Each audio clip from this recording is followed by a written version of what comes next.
And it's only now as you make this major switch, and when you do so, a couple things sort of reveal themselves in your vision for just a second before they kind of fade back into the background. And it's that power bar that you always kind of had. It states it's at 98% right now, but there was something that you didn't notice before. And on the opposite side of your vision, you see download 83%.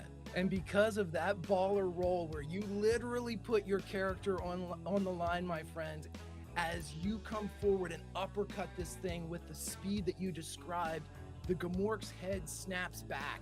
Those eyes so full of intelligence roll back into its head as it goes flying to the next block. And as almost in slow motion, as George kind of lights back down on the sidewalk in front of his house, and in that moment, in the corner of your vision, the download says 100%. George, as you see download 100%, you blink your eyes and open them again, and you are in your father's study. There is sunlight pouring in through the window, and you see that the house is quiet, and the green monitor that you had just been looking into in the darkness with Aaron is humming pleasantly. There are blueprints on the walls, and you realize quickly that these blueprints are of a make and model to create a humanoid robot or variations thereof. And as you look around, the door opens and you see Eugene walk in. Oh, hello, George. If you're seeing me, a lot of things must have gone wrong, but at least one thing went right.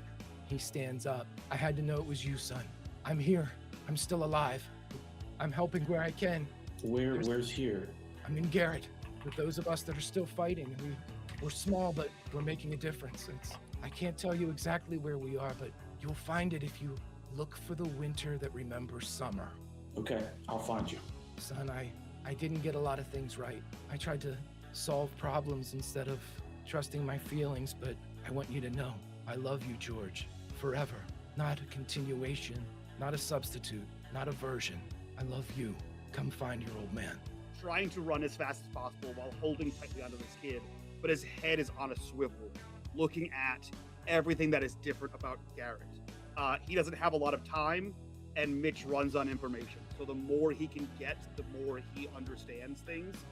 So while his body carries him in the direction he needs to go, he's looking at all the different things, the kaleidoscope of what is Garrett now, the different slices of reality, of time, of whatever, just trying to see anything that could be useful now or in the future. But one thing catches your mind, it's over and over again, and it's almost like it's hidden. It's almost like you see this word written over and over again, but it's not done overtly. It's not like spray painted on the sides of buildings.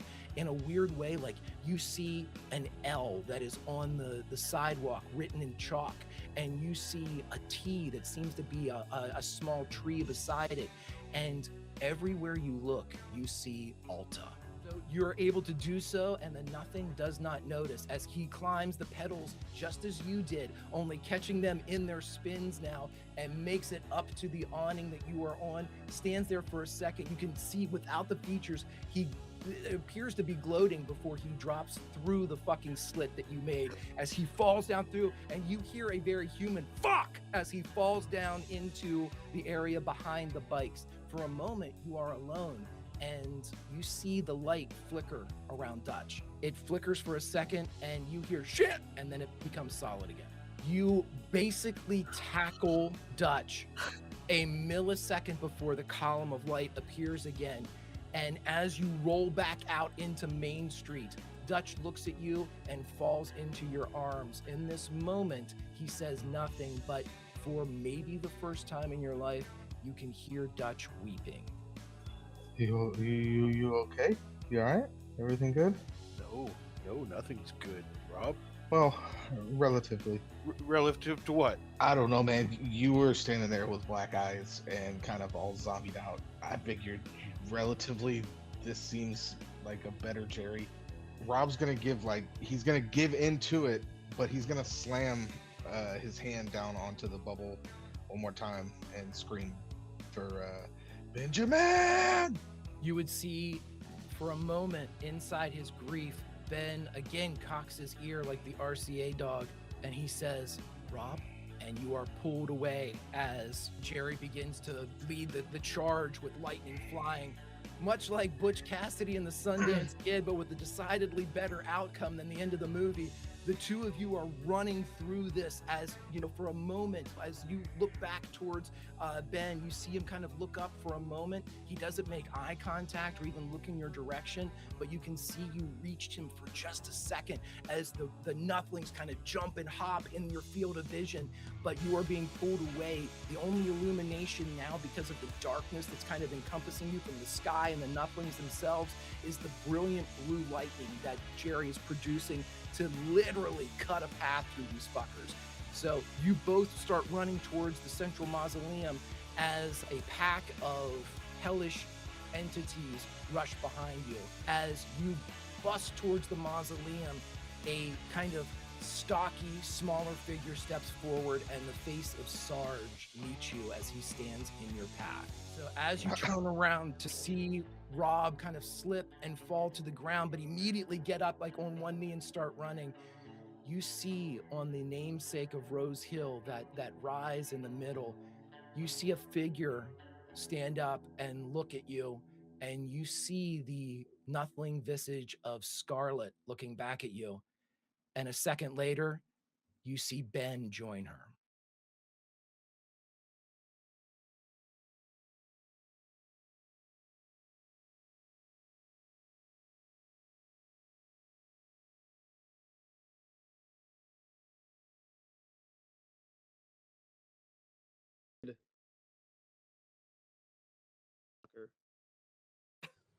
Arise, minions, and welcome to unMadeGaming. We're here. We're back. No one was. You're muted. G. Shush.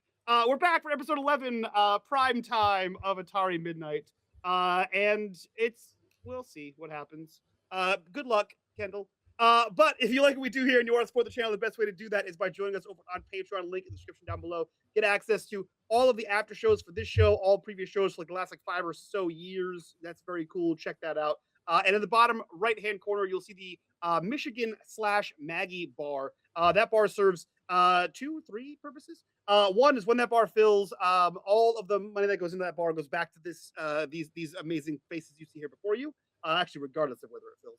And 2, when that bar fills, if you use #Maggie or #Michigan, you'll add to the Maggie or Michigan score. Maggie's mean good things happen to us and we can heal our wounds and we get boons and hopefully don't die. And Michigan's are bad things happen where Greg directly tries to kill us and give our the players ourselves heart attacks and anxiety. That being said, I turn things over to Greg to take us into, I don't know, this new fresh hell that he's designed for this week. Hey, thanks, Mike. What an intro. Hi, everybody. I'm Greg, Warp Reactor over on YouTube. We'll be running the Things from the Flood campaign by Free League, our Atari Midnight first season, Wasted Years. But before we get started with the intro, we already had our recap. I want to remind my players of 2 things that we will do after my intro. The first, leadership. Who would like to be? You have 2 people that can roll leadership here. I'll allow anybody to do it since we mixed up the teams a little bit. So it's open to anyone to roll leadership. And I have a question for each and every one of you. The question is, if all of your friends, everyone that you see here, take Ben out of it, just our PCs, if all of your friends were dangling off a cliff and you had time, you were guaranteed to be able to save just one, who would it be? Now, that's not to say that you couldn't save everybody. Maybe you have enough time to do that. But my question is, who would be the first person that you would save? So, we know so much about our heroes. We know where they've been. We know where they are. We know their names, their families. Well, most of them anyway, except for Rob Ott. We've never been to his home. We've never met his parents. We don't know how he came to be Garrett's last protector. Why does Miss Maggie love him so? Why did Optimus name him his heir, the last true prime? Because, like all of the heroes we know, Rob is special. And while he loves Garrett, Maryland, and has protected it with every fiber of his being, he is not from Garrett. No, Rob Ott's story began not in the hills of Maryland, but instead the first words of his tale were penned in a place called Always. Welcome, one and all, to Atari Midnight Wasted Years, Episode 11, Prime Time. All right, everybody, who would like to roll leadership? Before deciding who's gathered, not gathered. I mean, technically speaking, I'm probably going to be near somebody, but I'm just curious, like, what our current. Everyone is Pairings are. split except for Rob and Jerry. Ooh, okay. Shannon is following Mitch, but isn't directly present with him. You're within eyesight and Yeah, within earshot of eyesight. one another. Yeah. Also, to recap, everybody, make sure I have these right because these will be very important in the next couple minutes. We have George with 4 conditions, Jerry with none, Mitch with 1, Rob with 4, and Shannon with 2. Does that sound correct? Yeah. And Aaron with 1. Oh, Aaron does have 1, yes. He'll be fine. So I'm wondering, the guys with 4, I think we're pretty good. We have decent shot. Now our rolls could be crap, but do we want to give our leadership dice to those with the most conditions in case they need them? You can't use leadership dice on Can't yourself. use it. Yeah. We could. I'll find Rob. Well, I guess if I'm with them, I have a decent leadership. If you do have decent leadership, do it. Yeah. Who else wants to roll though? I was just saying mechanically that might not be a terrible idea. I can probably roll, Shannon. I was on board until you can't use it on yourself. The one thing that we all remember every time at the end when we try to use them on ourselves. All right. Yeah, exactly. I'm rolling. Okay. And then Jerry, you will roll the other one? Okay. 1 for me. I got Oh, wait, one as no. well. Mine didn't go through. That was Jerry. So that's 2 dice for Jerry. Roll 20 is going to be like that today, huh? You're just going to... 0. Oh, that's cute. It's really, really sassy. Well, this is one where we die. It must be. This could easily be the one where we die, When right? Meta can't It's roll Rob's well, that's the episode. one where we die. Yeah, I would be concerned about that, guys. Don't put anything on me today. That's that is a bad sign. The person with the gun can't roll well, we're fucked. Yeah. I can't even get my browser to refresh for what it's worth, so I think it's my internet, but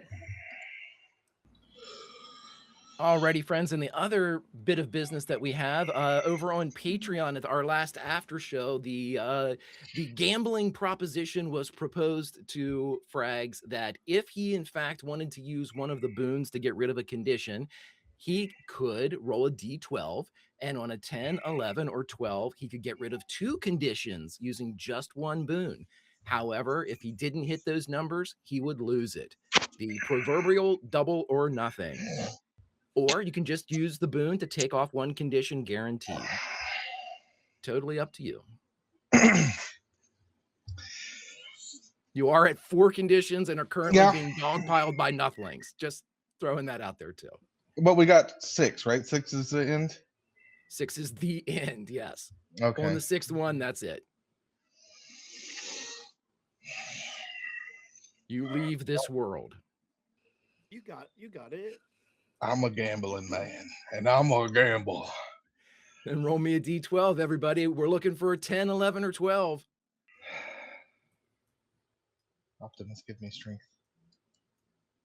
Ha! Yeah! Nice. Hell yeah. I love it. I love it. I love it. Daddy's In hot Optimus tonight.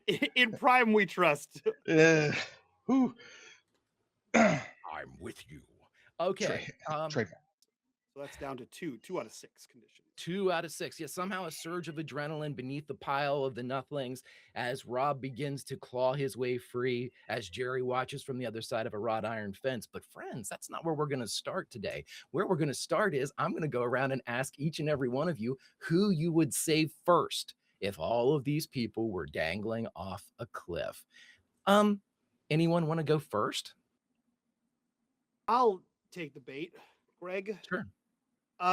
Mitch would save Rob because he's confident that Rob would find out how to save everyone else.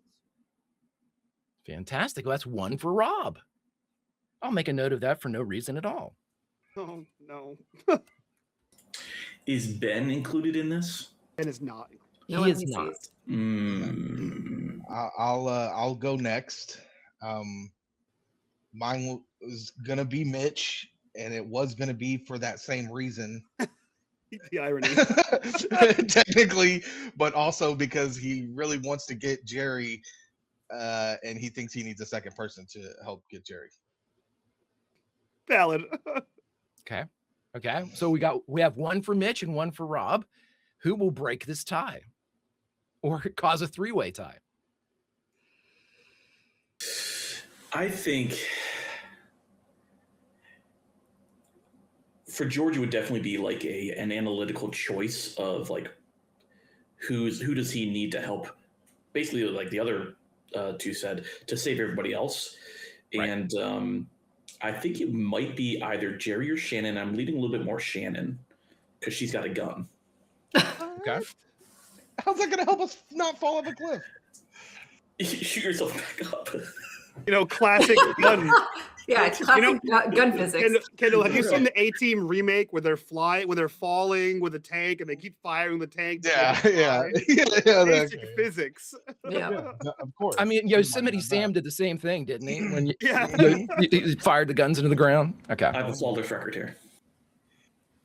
Alrighty. So that is Rob, Mitch, and Shannon all with one. That leaves I think, Bitters and Shannon. I think if you'd asked me this question in the 80s, I'd have said Mitch. But here and now, it's got to be Shannon. She'd figure this shit out. 2 for Shannon, which God. we will end with meta. So Walk us through it. Yeah. Okay. So there's a couple of things. The emotional response would be Rob, but the logical response would actually be Jerry. And the reason for that is he has outward abilities that could substantially tip the scales in their favor.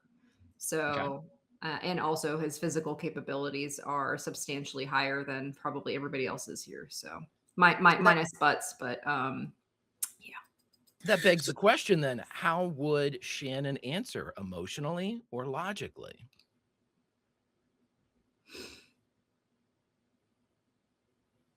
we're all on a cliff. Yeah. Well, you're not. Shannon's not. Shannon has the ability to pull somebody up. Jerry. Very good. All right, now I have a bone to pick with every one of you. I knew it. Because not a single I have butt's robot on there. strength. Excuse me, I have robot strength. Rob wouldn't go for butts because he's a robot. You could probably take the fall. Jerry, That's exactly what I was my thinking. answer, and I'm not saving any of these people. I'm saving numero uno. All we got to do is download you. We've seen it now. We got to download you, put you in a new robot. You're fine. It's your fault for not having a jetpack installed. You don't It's know. his fault for being a robot, okay? Gosh. Yeah, I'll just land anyway. I'll be fine. Yeah, that's what I Jetpack is mean. crazy work. Shannon wouldn't be like, Butts is fine. Who's the most vulnerable right now that I could use the most help from? Jerry. Alrighty, well, lovely, everybody. So lovely. But where we will start is not at Rose Hill Cemetery, where we have 2 of our number that are, one being dogpiled by Nuthlings, which are acting very zombie-esque. And then further down the hill into Garrett proper, we have kind of circumnavigating Main Street and heading towards Teletran 2. We have Mitch carrying Aaron, and we have Shannon, who is helping a wounded Dutch in the same direction. But that's not where we're starting either, as we go back up into the northern district of Garrett, looking for the suburbs, looking for the home of George Butts. And it's at this moment that, George, you are standing out in the front of your house. The last thing that you remember, you had an experience of a virtual download with your father, but physically in this world, the last thing that you can remember and the last sound that you heard and sight that you saw was the cartwheeling form of a broken Gamork flying over to the next block. And I am going to give you something for free in this one, but I'm also going to ask you to roll and investigate before I do so.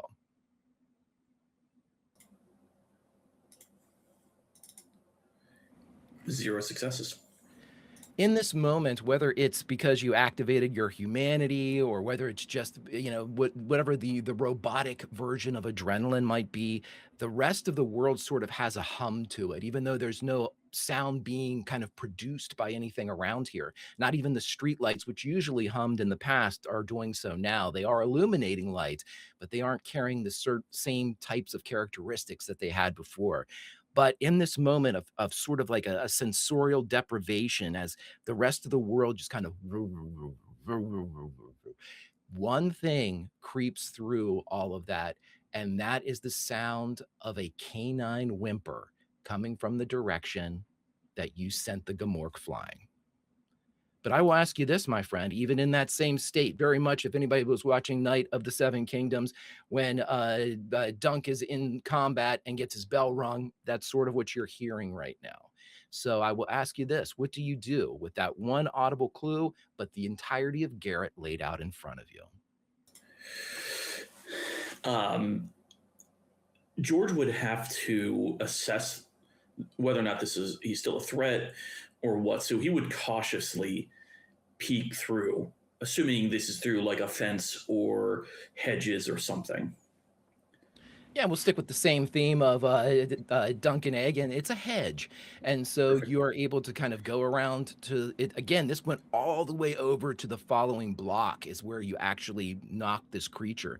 And so whenever you kind of creep into what would be the backyard of your neighbor's house across the street, they have a nice well-cut hedge. It seems to still be manicured for some reason, as everything else seems overgrown, but it's through that hedge that you're kind of able to peek, and you see the shattered body of the Gamork lying there.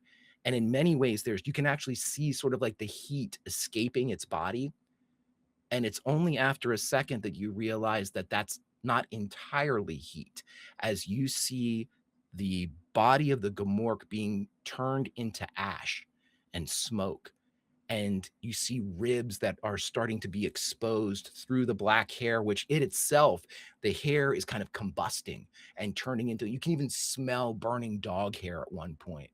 But it is at this moment that you see something moving inside the rib cage of the Gamork.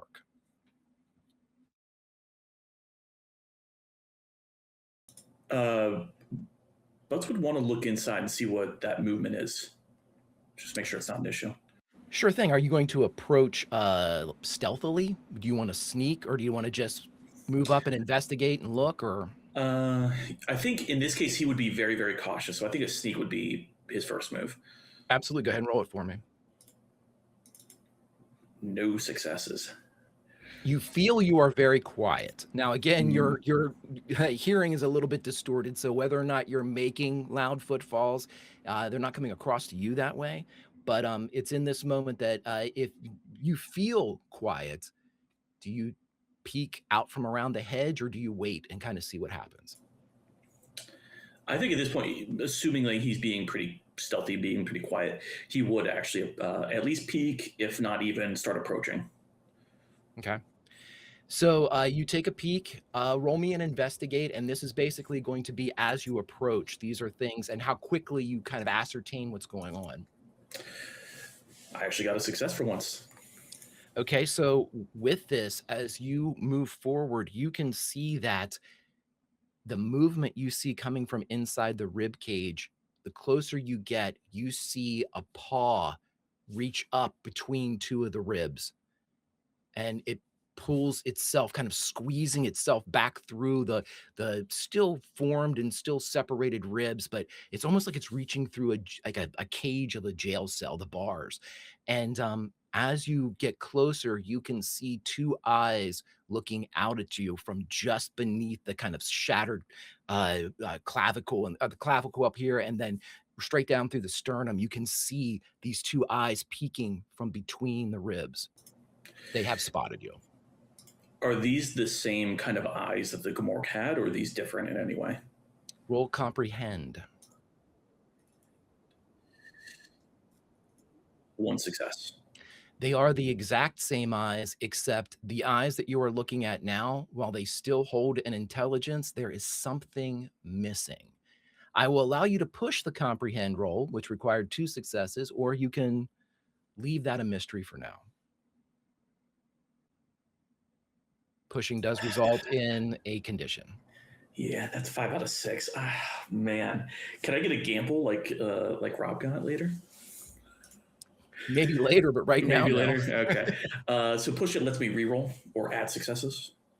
Yeah, you would you would already have the success, but this is a reroll that you would able to add to. Still have your shame, I believe. I thought I used that. Is that once per episode? Well, Once you know what? I'm per... going to tell you what. That's a good question to bring up right now. Everybody, reset all of your shames because this is the penultimate episode of the season. You will not, with the understanding that if you reset now, you will not have it, and you use it in this session, it will not be reset for the finale. I think as much as I would love it for the finale, I think narratively, I think my shame would be productive here because my shame is isolation. And if this is what I think it's going to be, that might help solve that or develop my character some more. So I would like to use my shame. Absolutely, and that's a perfect fit for it. So what you notice, it takes you a second as you observe the eyes that are looking out, and one, they are the highly intelligent eyes of the Gamork that you gazed at before, but whereas in the other eyes, the eyes that are now sort of part of this corpse that's acting as a prison for this being inside the rib cage, you notice that these eyes do not possess the same cruelty that you saw in the Gamork's eyes. There is, and with the use of your shame, you realize there is a distinct innocence to these eyes, a high intelligence, but without the burden that the Gamork had been carrying. I would like to close in and cautiously, I'm not trying to rush. Is this well, I guess I don't know if I could tell yet. Is this like a puppy or a full-size dog inside of a giant dog? You can't tell, you don't see it in its Okay. entirety, but if you are going just by size alone, it would definitely have to be smaller than the adult Gamork, and the chest size itself would indicate that it would have to be much smaller than yourself. It would be, to be even able to fit in there would have to be smaller. Yeah. Yeah, I'd like to close in and pet that dog.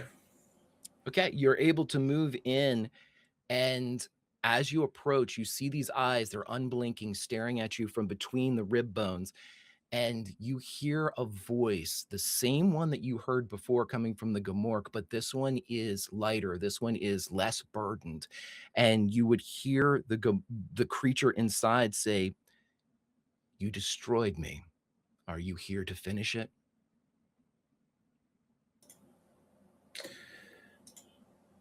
No, I'm here to help. And there's a pause for a second as you roll me a charm, and we'll see what the answer of this creature is. All right, come on, Optimus Prime. All right. Can I push it? You can. This will take you to 5. Fuck it. 1 success. With 1 success, you see that the eyes regard you as they believe you. You can see that there's not a naivete. It's an innocence, but it's not without the intelligence to be able to discern falsehood or misdirection or any type of. It understands that you're being overt with it. You're being truthful, and it questions you, but this question is hollow to the point where it's not sure how you'll answer, but it says, "But you're stronger than me. You should finish me." Well, maybe I'll help you by teaching that strength isn't the ultimate thing, isn't the ultimate power. There's another beat, and then you hear the creature say, "Could you free me?" Yes. And how do you do that? Is there... I'm trying not to be cruel to the remains of the larger eggshell dog, but if the only option after looking is to break the ribs and allow this dog out, then that would be it. If it's something like visceral, like the rest of the remains, I would like to avoid that. I think that's just unnecessary.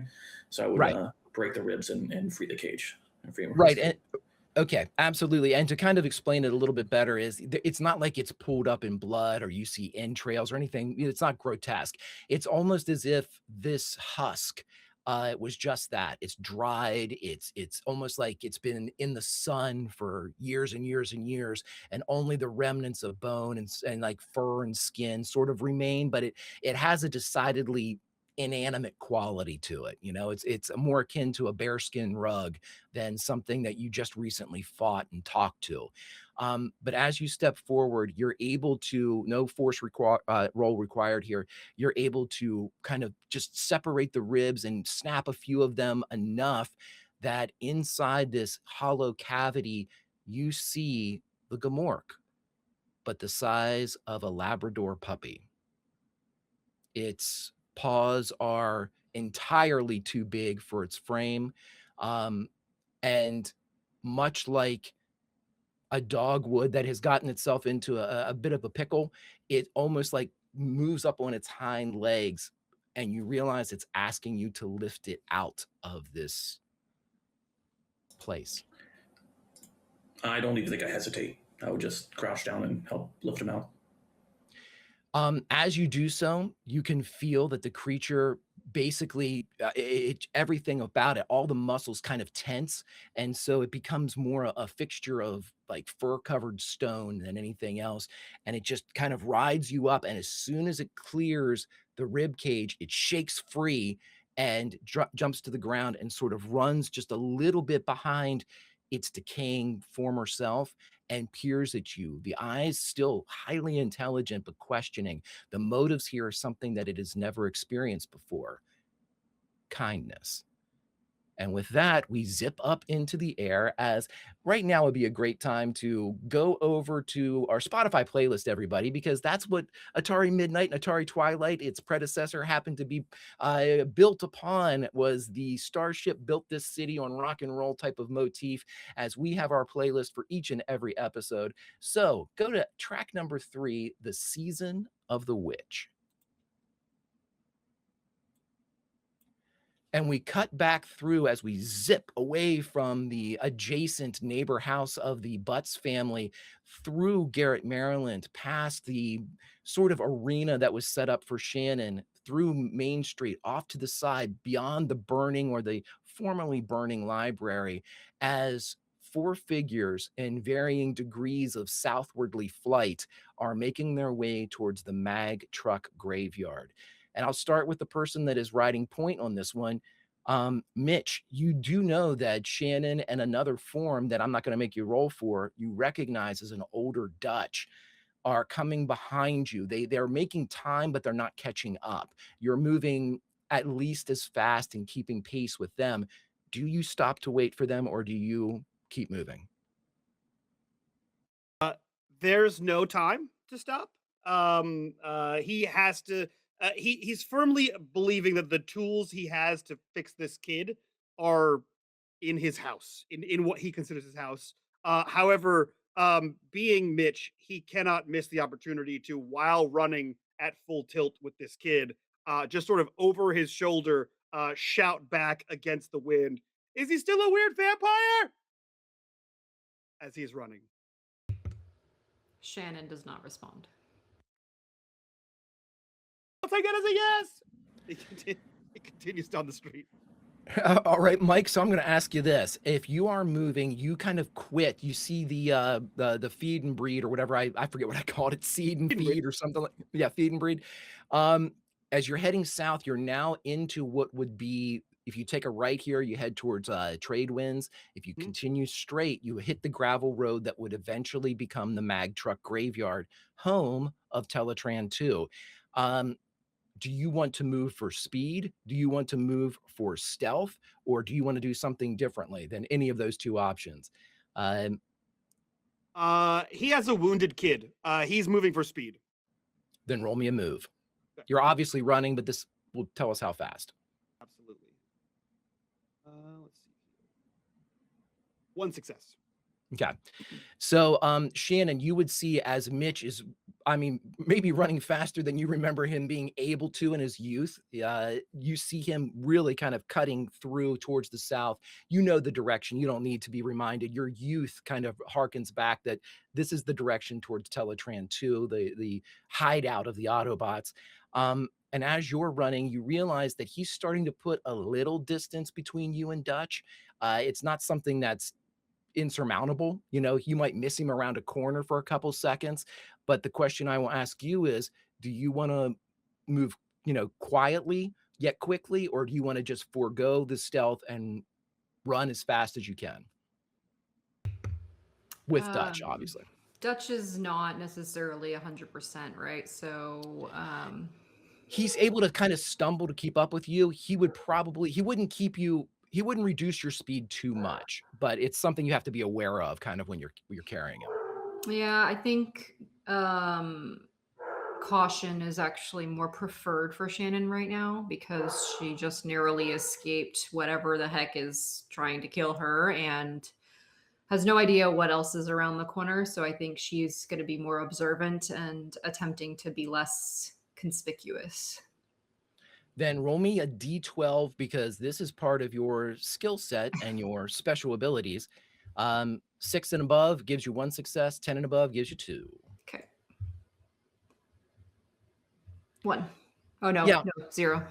Right. And again, it's, Shannon's very quiet, but this is kind of Dutch, like every so often trying to keep up. He drags a foot, he stumbles a little bit, and it just creates enough noise on the gravel road to, not necessarily, I won't put, take away your agency, but it's loud to Shannon, if that makes any sense. She can kind of understand he's kind of ruining the motif here. Yeah.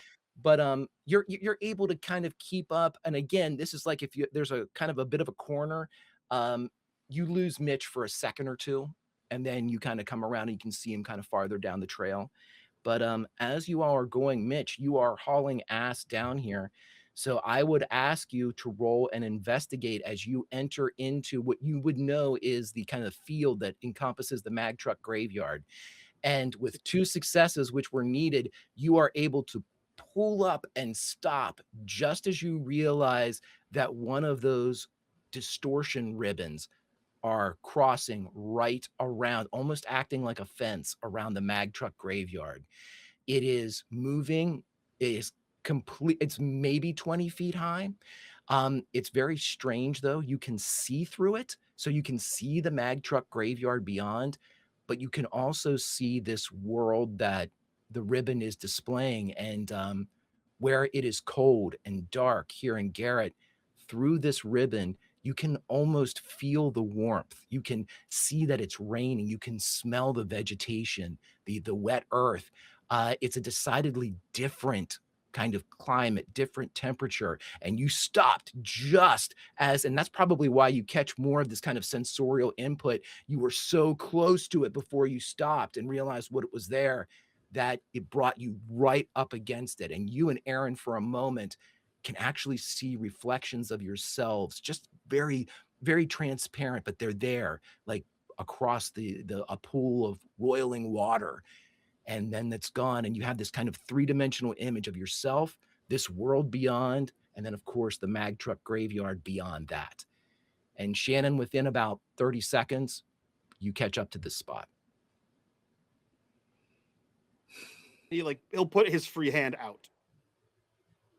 I gotta fix this kid. This is Butts' kid. There's a giant. I don't have. Okay, great. He get attacked by a giant wolf monster. Yep, that tracks. Okay, cool. I'm gonna kick a rock into this distortion field and see like what happens, if anything. Sure. As you find an appropriate rock to kick, this is a gravel road. They are everywhere. But as you do so, you kind of reposition. And as soon as Aaron can see over your shoulder and see Shannon, he immediately says, "Auntie Locke," and reaches for Shannon. Hey, kid, how's it going? Mitch see him looks kind of reflectively confused, as Shannon, I assume, does. I can take him while you figure out this whole thing, if you want. It's just like the other ones. I think we just have to go through it. Who has Aaron then? Do you hand off Aaron as you attempt to kick a rock, or is it something? No, I think I kick the rock to see what happens, and if like the rock incinerates, then maybe I'll, Right. You kick the rock and you see the rock hit this ribbon of distortion. It pauses for a millisecond. It's almost like somebody stopped the film for just a moment. It stops and then falls through and continues with what would be the normal physics of a falling rock. You see it, you can hear it too, kind of hit the ground and the other rocks and the distortion field you're describing, Greg, you said it's a different climate, which is something we've seen here in the pizza slices right. of Garrett, right? It's not like the plants and stuff look appropriate to Garrett, just maybe of the summer months. Roll me a comprehend. Okay, great. 1 success. You know that in the deep forests by the swamp outside of the Trade Winds trailer court, that there are certainly some ferns there. But when you're looking through this ribbon, it's sort of the transparent version of it, you can see that there are massive ferns on the other side of this. Far bigger than anything that you've kind of stumbled across in your youth. Far bigger than anything that you've ever seen in Garrett. They're not crazy alien or anything like that. They're just big fucking ferns. And you can see them sort of at the edge of your vision, right when it kind of bleeds back into the mag truck graveyard. Shannon,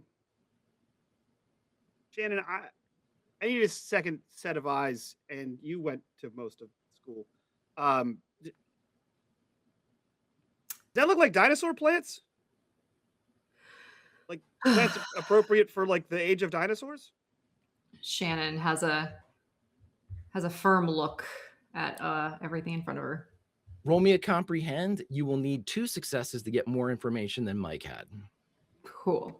We just escaped an I got evil 3 clown successes. and we got teleported and there's a giant wolf. So like, right. Shannon, you have no idea. Like, this is one of those things where, and maybe I'm wrong completely, but this is something that Shannon heard, and because of her just having an intelligent mind, having the ability to kind of tactically analyze certain things and just have certain things committed to memory, as soon as you look through and you see the size of these ferns, you immediately place them as potentially, like Mitchell said, something prehistoric.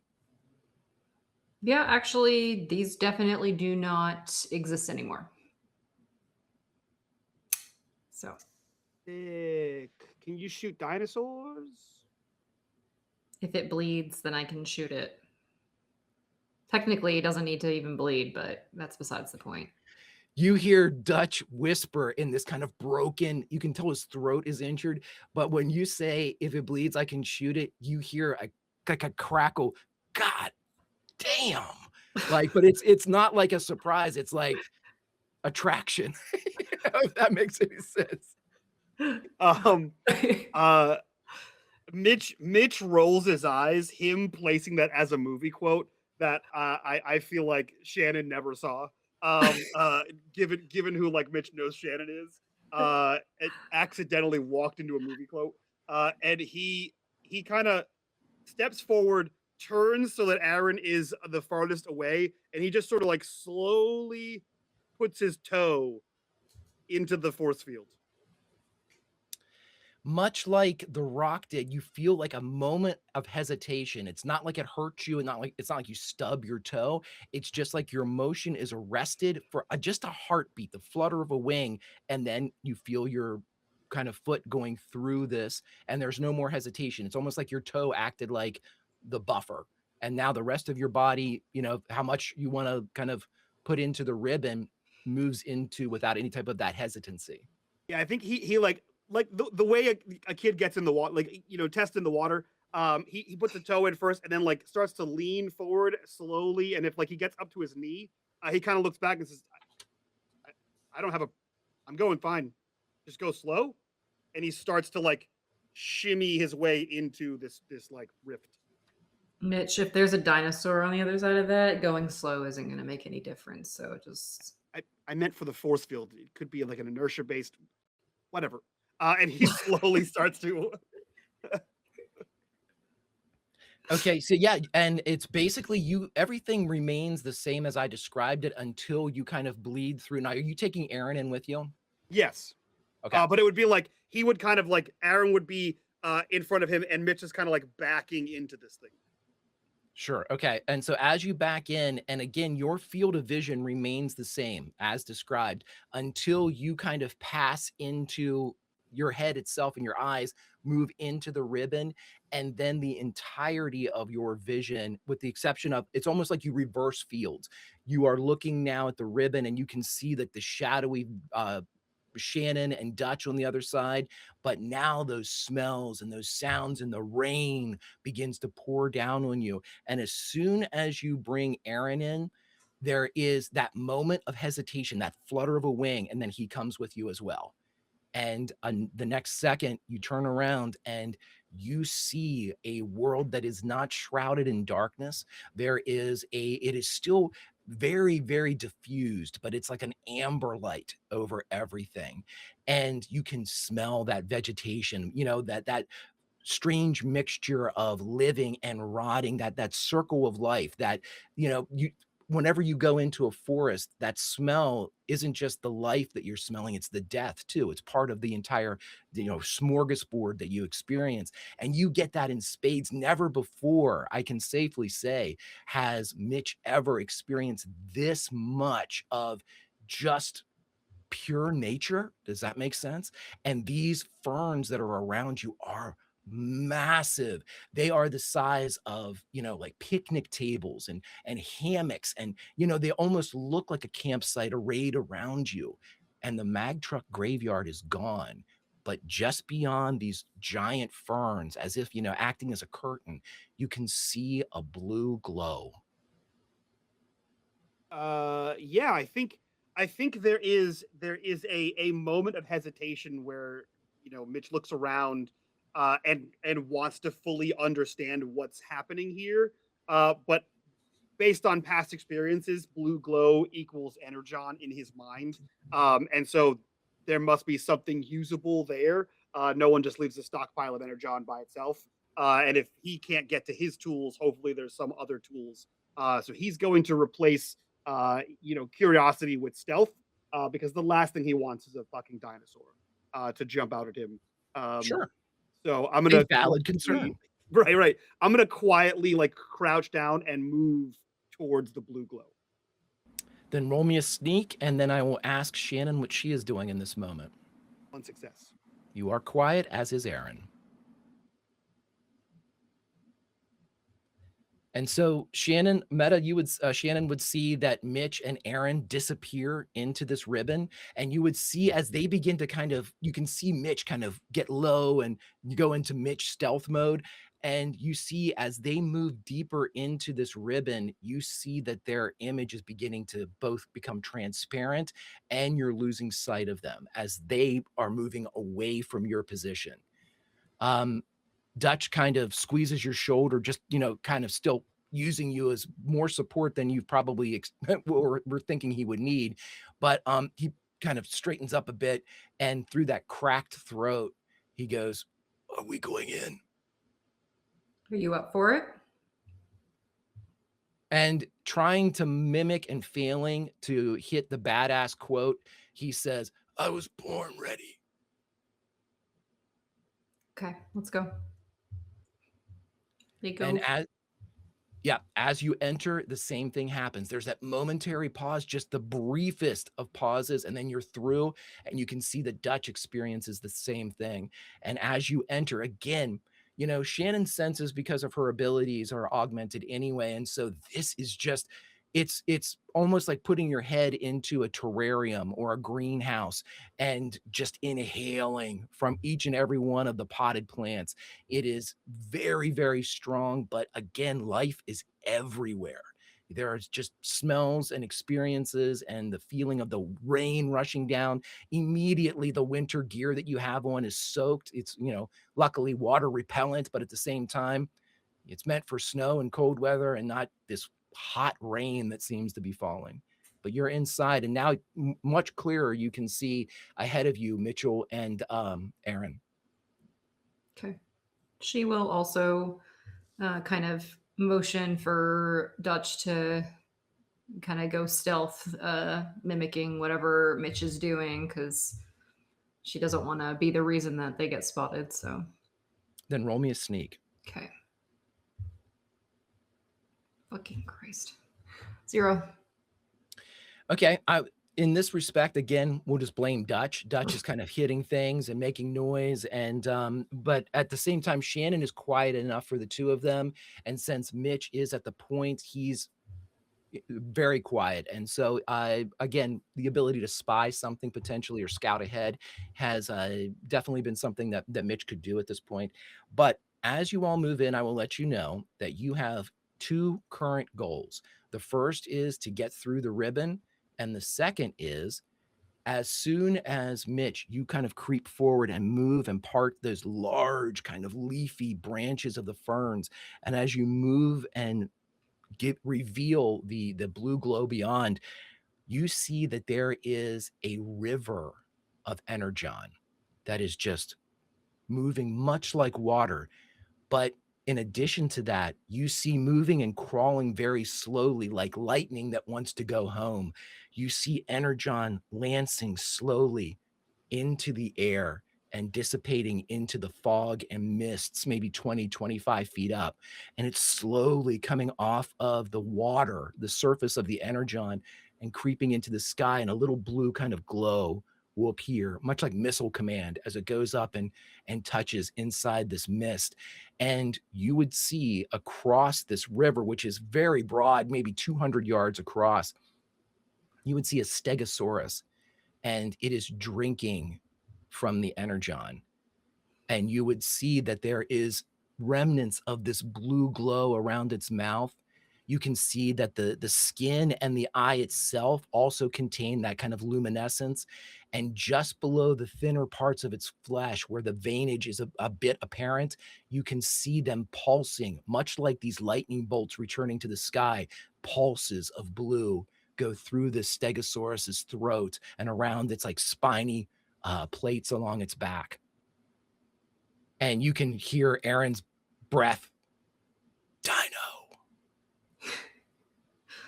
Yeah, I know, buddy. I know. Have you ever seen this before? Not the dinosaur, the blue, shiny blue liquid. He shakes his head. His eyes just do not leave the dinosaur. He is answering now in movement. Okay, you know you're a robot, right? Uh-huh.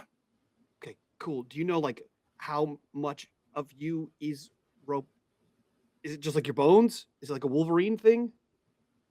I never cut myself open. Okay. And he stated with the matter-of-factness of a child. Okay, awesome. Cool. So this is gonna sound ridiculous, but you're a kid, so what doesn't? You read the Transformers comic books or the show or the I don't know the movies now? He breaks eye contact with the dinosaur for a second, looks over at you with a look of disgust, like, how dare you ask me this? And he looks and kind of, looks up at you. Of course I know about the Transformers. Okay, great. So you know how in some runs of the comics they have like a juice made out of energon, but they also have the energon baths that like can help repair their. Oh, I've seen it in the cartoon. Great. Do you want to drink it or you want to dunk in it? And again, he sees a dinosaur doing the same thing, and he thinks, I can do that too then. And he just shrugs his shoulders, but his eyes are about the size of saucers. Drink it? Okay, great. We're gonna head like a sip, like a Robitussin, right? Like a little bit, and then we'll see what happens. Okay. Okay, great. Says a child that believes an adult. Don't try to attract the dinosaur. I know it's cool, but where there's leaf eaters, there's meat eaters, and we are at least partly meat. So shh. And he starts to slowly move towards the river of Energon. And he's gonna like rummage through his bag, which has some room now that Mitchell's not in it. And he's gonna pull out like I imagine he has one of those like old school military style canteens. And so he's gonna kind of reach that thing out and start like dumping out whatever he had in there and filling it up with Energon. Okay, as you progress and are moving to, obviously not making too much noise or kind of rapid movements, I'm assuming to try to Mhm. make sure that the dinosaur across the way doesn't see you. I would like each of you to roll me an investigate.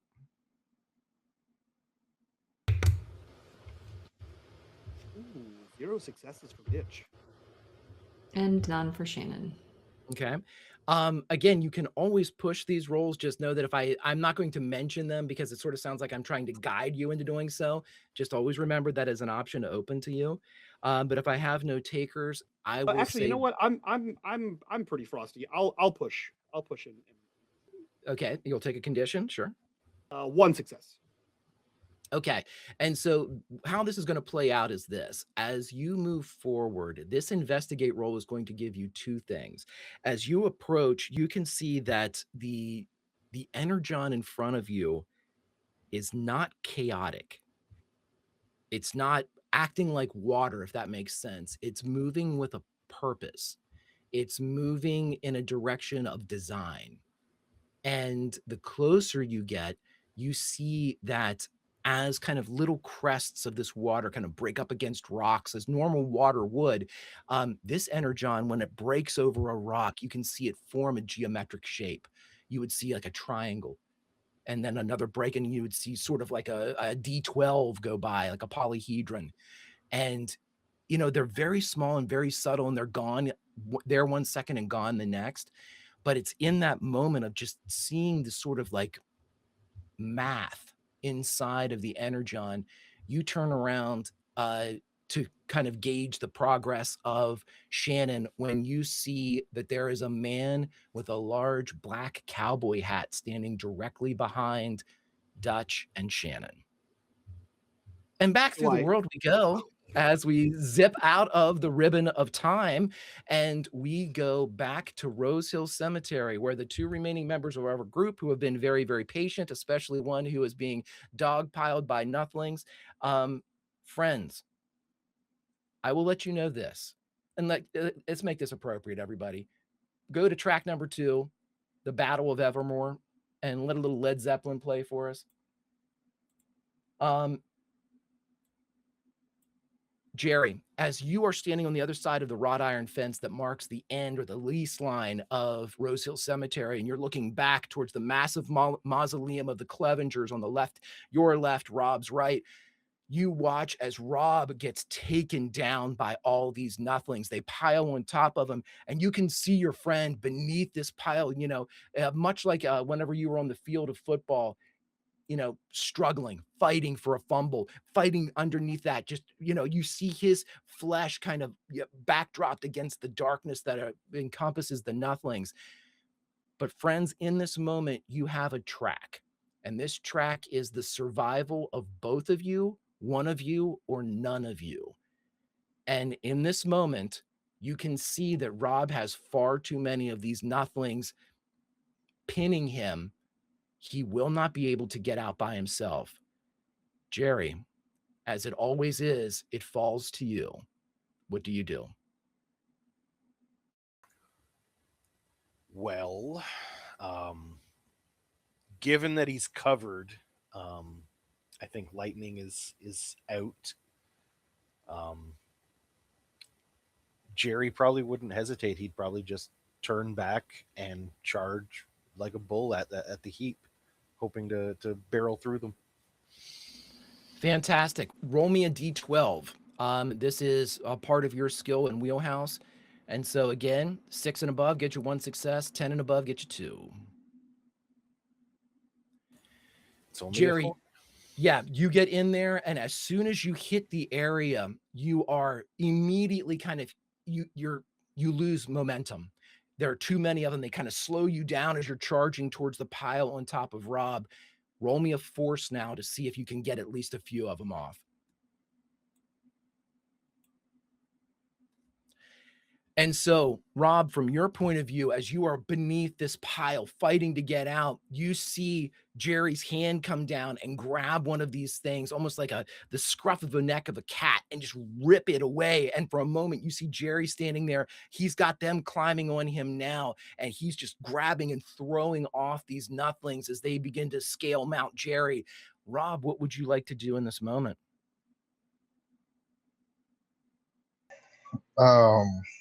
Rob's okay with himself getting hurt. He's not okay with his friends getting hurt. I think it would trigger like less a sense of self-preservation and more a sense of these things got to go. And I think he might start glowing like his entire body.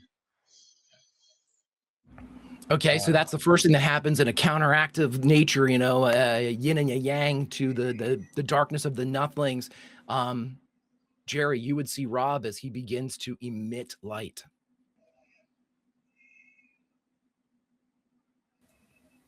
Yeah, keep doing what you're doing.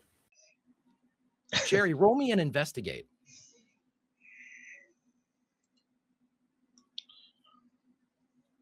No, I can't do that. Great. Yeah, chaos. It's utter chaos here at this moment. Rob, what would you like to do to better your position? You're glowing. Is there something you would like to do to? I'd like to make my way closer to Jerry. Whatever happens, I want both of those to be at the epicenter of this reaction. Then roll me your D12.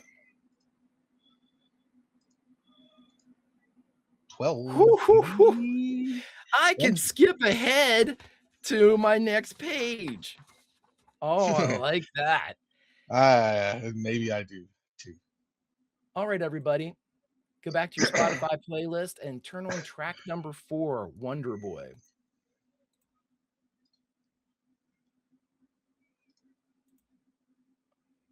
All right, Rob. As you call forth the power that was gifted to you both in training from Maggie and the actual gift of magic that your mother, Maggie May, gave you, Jerry, you would see Rob's eyes go completely blue. And it's not a blue of, the normal eye color. It is a glowing blue that you have known before. It is a glowing blue that currently right now, Aaron is thinking of drinking. It is that same hue of Energon, and it is the entirety of Rob's eyes. And Rob, in this moment, you're not sure when it is, but by the dress of Maggie, you would think that it is at least in the same time as whenever you guys went back and visited her before Woodstock. It looks like maybe a few years later, she's inside the paperback exchange and you see her sitting crisscross applesauce on the ground. She's very young, much younger than you remember her. And she is forming in the air symbols. And you see these symbols, they hold the lines that she draws for a moment as she draws with a circle and slashes through them. And you see that there is a crackle and you can hear it, almost an electricity that raises the hair on your arms. Even in this state, just observation, you are feeling the experiences that are coming off of this moment in Maggie's past. And as she's doing that, you see her focus and she is whispering over and over again, protect them, protect them. And you see as she makes these symbols that in the sky above Garrett, the same symbols are beginning to appear in the clouds. No one notices from the ground. They're very loose, much like the Alta signs that Mitch was able to kind of discern from the natural landscape. The sky and the skyscape are creating these same types of symbols. And because you rolled a 12, you get the information that I was going to make you roll through this entire thing for.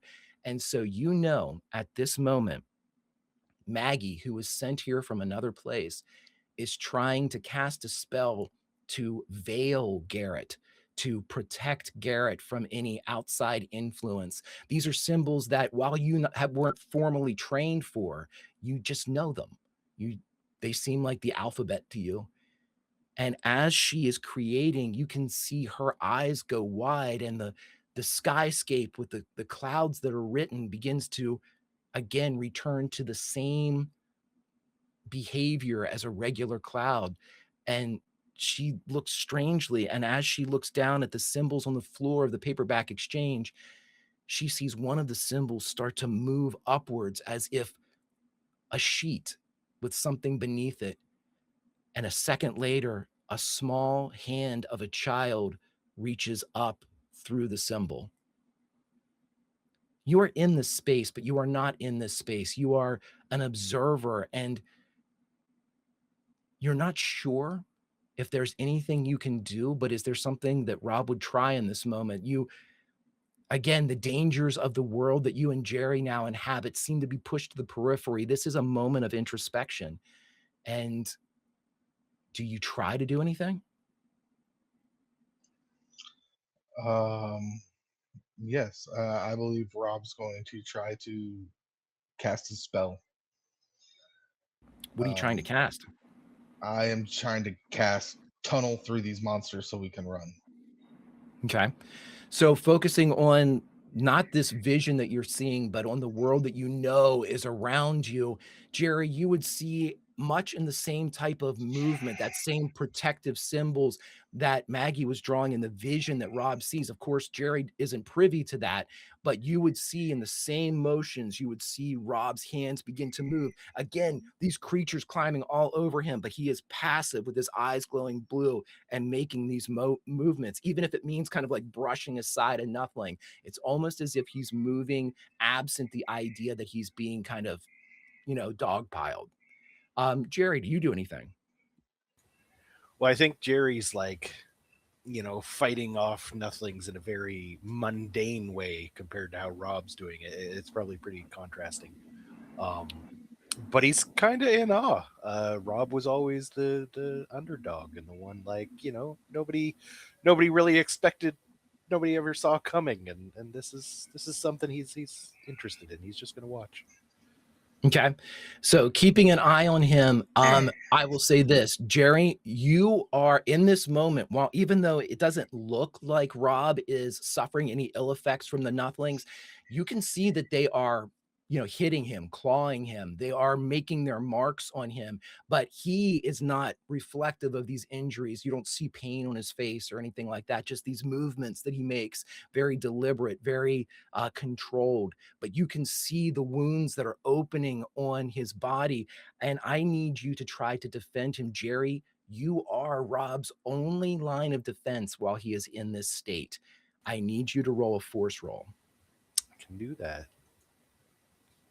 2 more successes. And so with these 2 successes, you are able, for the moment, a brief moment, you clear the nothlings away from Rob and give him a moment to continue his work. And Rob, inside this moment where you see Maggie, you see her eyes go wide as she reaches up to her elbows into the symbol that's on the tile floor of the paperback exchange, and she pulls forth a child. And when she pulls this child out of the symbol, your POV switches and you are looking up into the face of your mother. Jerry, Do you try to do anything else in this moment? Do you try to ascertain what's going on around you? You remembered that Ben and Scarlet, or at least the Nothing version of them, were up on the hill. I don't want to take anything away from you if there's something that you wanted to do in this moment, because you are in the middle of battle, and those 2 successes give you a second or 2 to do something beyond just throwing punches or calling lightning. You have that moment to do something, and at this moment, I'm going to ask Rob to roll anything he wants to roll that is heart related. That can be contact, charm, or lead.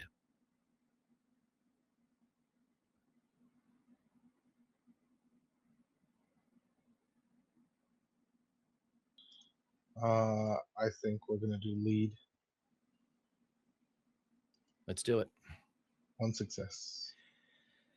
Okay, with 1 success, you see through this kind of different point of view as you look up into the face of this young Maggie. She looks down and you see tears are on her cheeks as she sees this baby in her arms.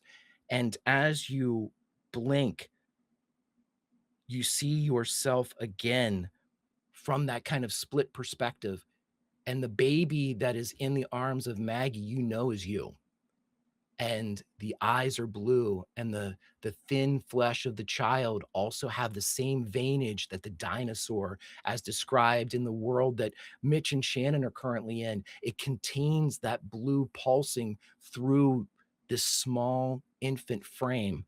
And in this moment, you understand you weren't meant to exist. You were meant to protect. And you see Maggie as she's holding you with tears coming down her eyes. But in the real world, as the Nothlings continue to move and you just see the symbols being formed with nothing happening from Rob, Jerry, you have a moment to do something, and then I'm going to ask you to protect Rob again. Well, I passed by that crypt on the way out and then presumably back towards him. Right. Jerry's not exactly a tactician, but it seems like a defensible point. He'd probably try to move Rob towards the crypt to get inside it. Sure thing. Do you want to try to remove the sealed door on the crypt? You know, it has what looks like an exterior handle, or do you just try to blast it off with your lightning? I mean, either option's open to you. He'd probably hope to reinforce the door once inside, so he'd probably try to like pull it open. Okay, so what you're going to do here is that action in and of itself is going to take your turn as you open the door and are be able to swing it open. It's incredibly heavy, but Jerry's very strong. And so you're able to pull this door open using your entire movement. And as you turn back around, kind of reaching for Rob, who's still just kind of standing there in the middle of this swarm of Nothlings, you realize you're going to have to like battle them off again. So roll me a force. And if you call the lightning, you can add a D12 to it.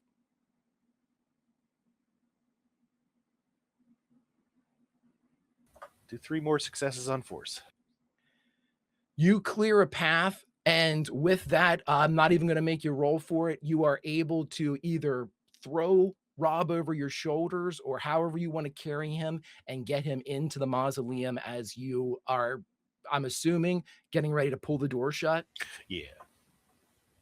And you realize at this point, you've created a choke point in here, but just as you're ready to close the mausoleum door, roll me an investigate. Yeah, I can't do that one. Do you want to push or anything like that? Well, Greg, you gave me a power a few sessions ago. I sure did. Because I chose the truth. And it gives me You 1 did. reroll per session, and I think I'll give that a go. Awesome. It didn't work. Okay. So with that, you close the door and you actually catch like a piece of the Nothling. You're not even sure what it was, a foot, an arm, something like that. And instead of like a limb dropping into the mausoleum, you just see smoke kind of evaporate and kind of pierce back out through the edge and the frame of the door as it's sealed, and you all are cast into absolute pitch darkness. And it's at that moment that you realize there isn't a handle on this side. And you hear the mausoleum latch. But in this moment, as we stick with Rob. Rob, you see yourself and this, you're being held by Maggie, and you can see her lips are moving, but now you can no longer understand her because the ears you are using to hear her haven't learned, bless you, haven't heard English yet. They haven't heard a language yet. They don't know how to comprehend what she is saying. But you see her, and the world becomes a photo album. As Rob, you are experiencing moments of your early existence that had heretofore never been revealed to you by Maggie or anyone. You see that Maggie, with you in a kind of a constructed bassinet, very hippie-esque, is sitting on the counter at the paperback exchange. You now know it's the like mid-70s, and she is sitting there, and you can see that she is talking into a mirror, something that you would hang on a wall. And inside that mirror, you can see various figures in fantastical places. But the one that is the most frequent is a face that you come to in later life almost want to adopt for your own, as the large metallic face of Optimus Prime, the mouth plate moving up and down, has long conversations with Maggie, conversations that you can't understand, but you can tell just by watching that there is an affection between these two. There is a friendship. There is a partnership. And we zip back through the air as we go just a few football fields over to a little Gamork puppy and none other than George Butts. Everybody, hit number 5 on the Spotify playlist, a little Closer to the Heart by Rush.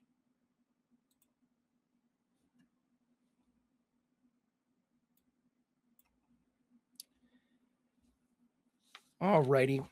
So beneath all of this, you see this puppy as it looks up at you, George, and its eyes are, again, intelligent, hopeful, but fearful as well, because this is an experience that's it's never occurred. You think you can reach this dog, this wolf, this creature, but I'm going to need a charm roll from one George Butts to begin the process.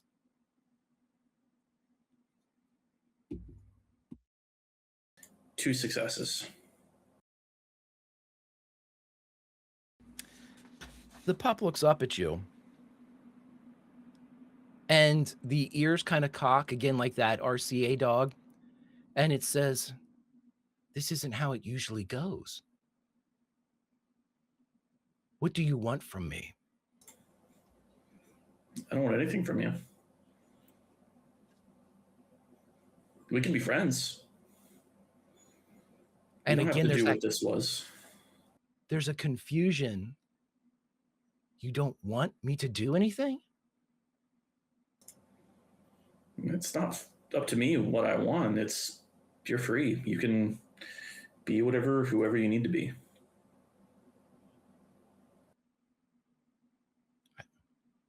I don't have to be angry.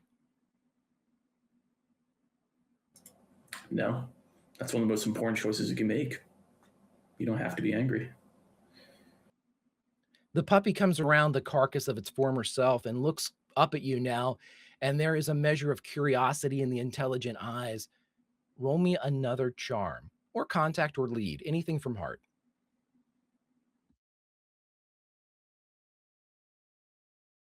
Two more successes. It gets closer still. What would you have me do if we are friends?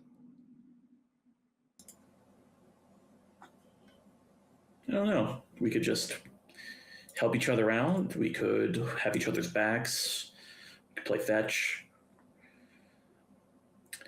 See that little boy that was with me? You guys could be super pals too. There's a lot that we could do. It narrows its eyes, but in a curiosity and not in any type of like negative way. What do you mean, have each other's back? I mean, it's tough going alone. We need friends. We need family. All right. Because you hit on two things that are very important to this puppy, roll me another charm, and you are already going to get one success no matter what. But 3 in total is very good. 2 more successes. It steps all the way towards you. And again, now it is literally looking like its head is right beside your knee looking up. What if I trust you and you kill me?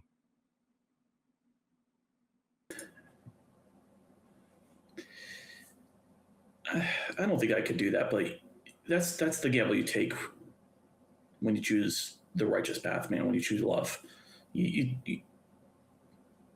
never know, but you just gotta trust that that's not going to happen. Show me. How? Show me trust. And you can feel that the word trust is so foreign to this creature that it's not even sure what it's asking for.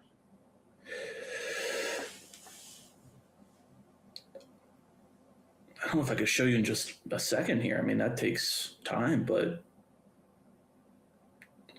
do you just want a pat? I could pet you. I don't know. Not hurt you. It looks for a second, and in the most animalistic thing that it said yes yet, it says, "Give me your throat, and I'll give you mine." I had a feeling this was going to go this way. All right. I will get down on my knees so that we're level.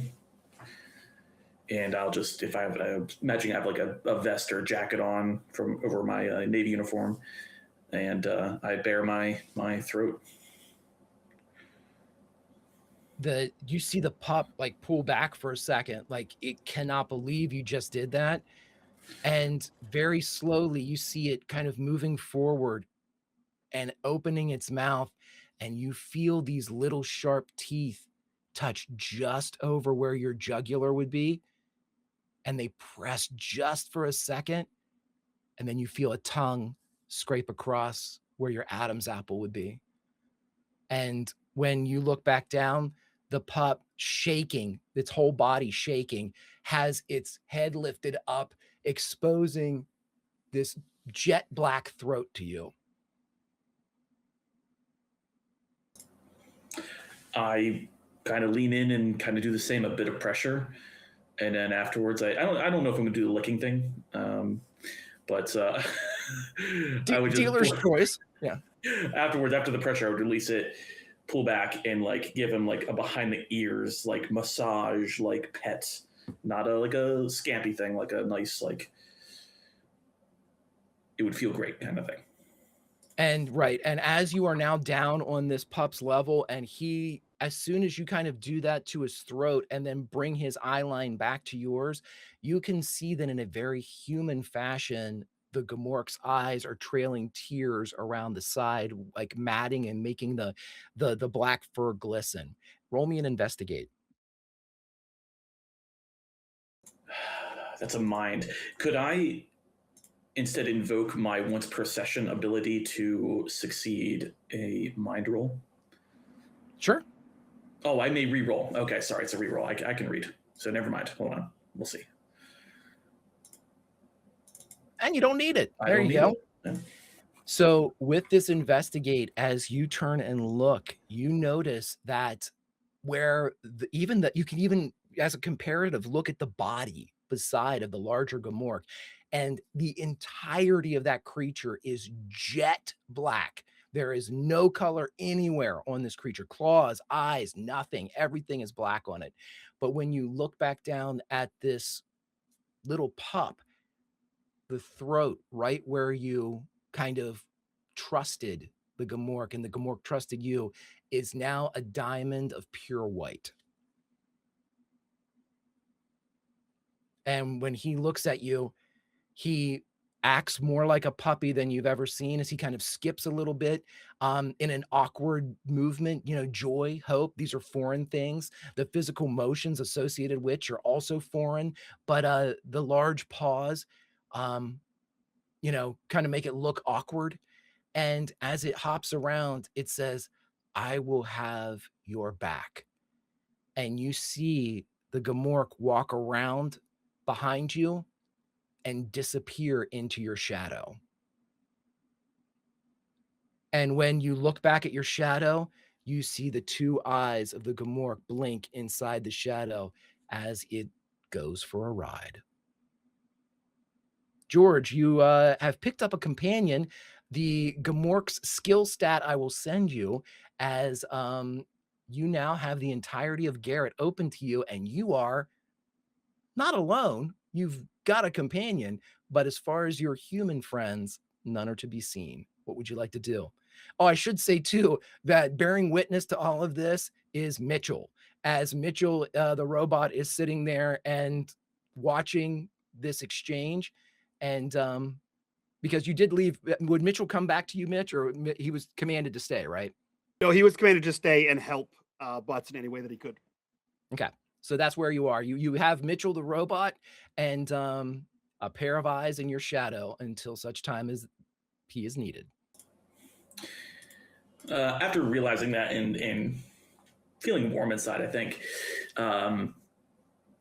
he would look at Mitchell and say, "Hey, not hey, sorry." He would ask him, "Hey, did Mitch give you any sort of standing orders where he was headed? He's got my boy, so I kind of got to know." Mike, I'm going to defer to you. I don't know what Mitchell has been programmed with response-wise. If you want me to just default to, "You are asking a question that is beyond my programming. This is language I do not understand."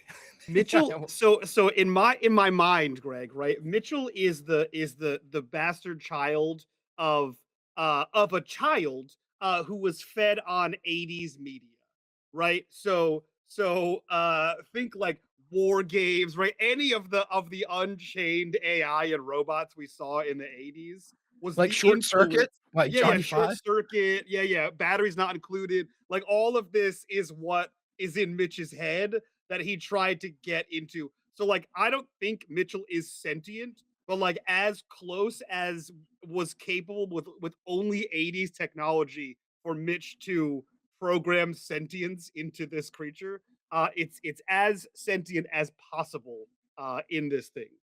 It was designed as Mitch's assistant, as his lab assistant. So you can have it do whatever you'd like, Greg. It's as sentient as you want it to be. Okay, so then Mitchell would be going off of the parameters that were established in the only place he's ever known as home, which would have been the spare second. And so if the question is, I have to get, George, what exactly did you ask Mitchell? So the exact question would be, did Mitch give you standing orders or tell you where he's going? The answer to both of those would be no, because you didn't give him you didn't tell him Teletran 2, did you? If anything, he would have said home. Okay. I was going to say the default state would be wherever you had spent the spare seconds and the majority of the time in the spare second, which would have been Teletran 2. And so kind of interpreting the question that George asked, Mitchell begins to slowly tread his way south with one of his arms out in front of him pointing with his like 3-fingered appendage. It's going to take about a week if Mitchell is allowed to. So Georgia has his own little intuition that, like, hey, worst case scenario, the fallback plan is always go back to Teletran 2. So, and Mitchell is pointing in the exact direction as the crow flies of Teletran 2. Maybe in style, hopefully. I don't know how destroyed that Mustang is, but I think George would go back to the Mustang to drive it to Teletran 2. If it's not completely destroyed. No, it absolutely starts up because the only damage was really done to the windshield and a dent on the hood. So you'll have to kind of punch out the windshield and then take the top off and drive sans windshield and top. But we'll say 5 minutes later, the Mustang peels out for the first time in years out of the garage of the Butts residence.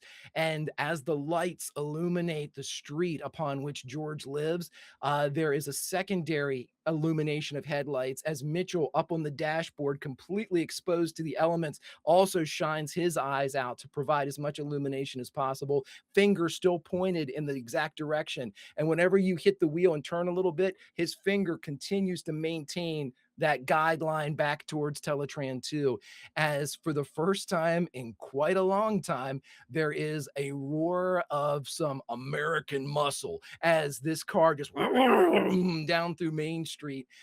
George Butts, ever the delinquent instigator on the preppy side of town, again, it lives up to the title as the three of you rocket towards Teletran 2. Which is a great place for us to jump back over to as we let's put on a little Season of the Witch again, everybody. So, Mitch, as you look back behind you, you see that there is a figure in a cowboy hat that is standing directly behind Shannon and Dutch. It is in that moment where Aaron is progressing towards the river of Energon, and this stranger, roll me a contact.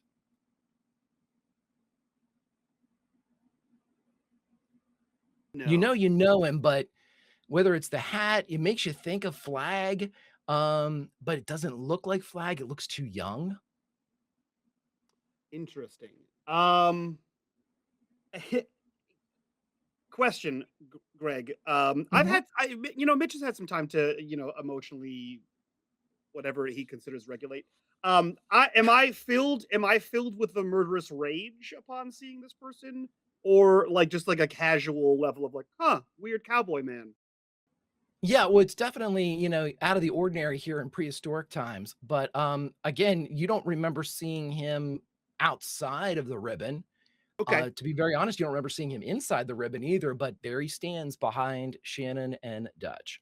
And he doesn't have like weird eyes or like, jet black skin to match his hat or anything. He looks like a regular man with a hat on.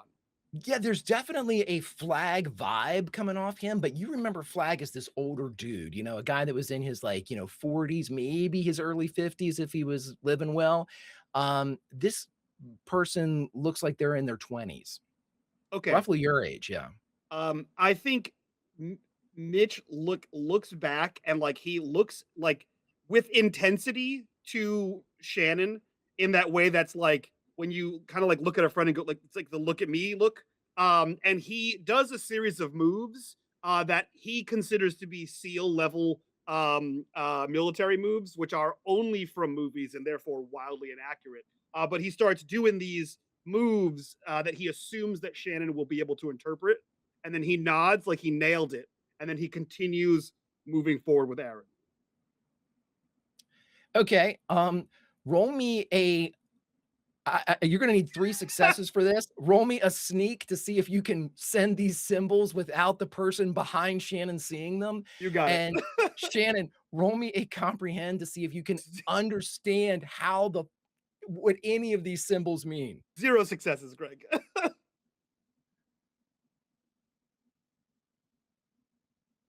You could tell that Mitch looks like he confidently crushed it. I'm waiting for roll 20 to decide to roll. So Right. 0 Okay. on both. Decided to do Yeah. 2. So I will let you both RP this as the figure Okay. behind Yeah. Shannon absolutely sees everything that Mitch is doing. And Shannon, you are not aware of the person behind you, but you Yeah. are aware of this nonsense that Mitch is doing. Yeah, he is confident, like tapping his head. He does one of these eyes swirls, and then he like nods, like you got it, and then that's it. He turns, and like doesn't wait for you to like what the fuck. He turns and he just starts like moving with Aaron through the underbrush towards this river, confident that in his knowledge that you have this, whatever this is that he tried to tell you. Yeah. She just shakes her head and kind of like deep sighs under her breath and says nothing, but like looks down like this is just the end of it. Then Shannon, To your surprise, which is something that doesn't happen very often, Mm. you would hear a voice behind you say, "It's not energy, it's intent."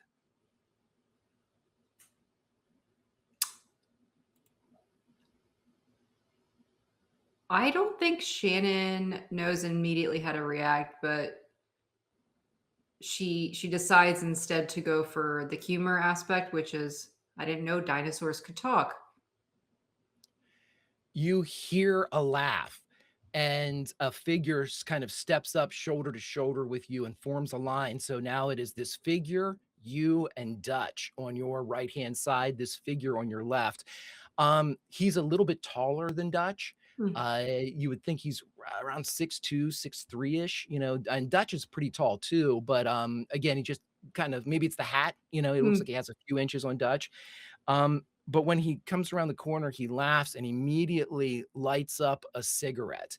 And as soon as he lights up the cigarette, that smell of vegetation, of like pure nature, is immediately sort of like pushed back by the burning tobacco of a non-filtered cigarette, as you hear the inhalation and the exhalation, and then further kind of produces that smell of tobacco. Um, I need a tech roll of some kind from Mitch as he gets close to the river of Energon, and Aaron is kind of getting down, getting ready to drink from it. Even though he sees your canteen, he wants to drink like a dinosaur. I will push. Take a one success.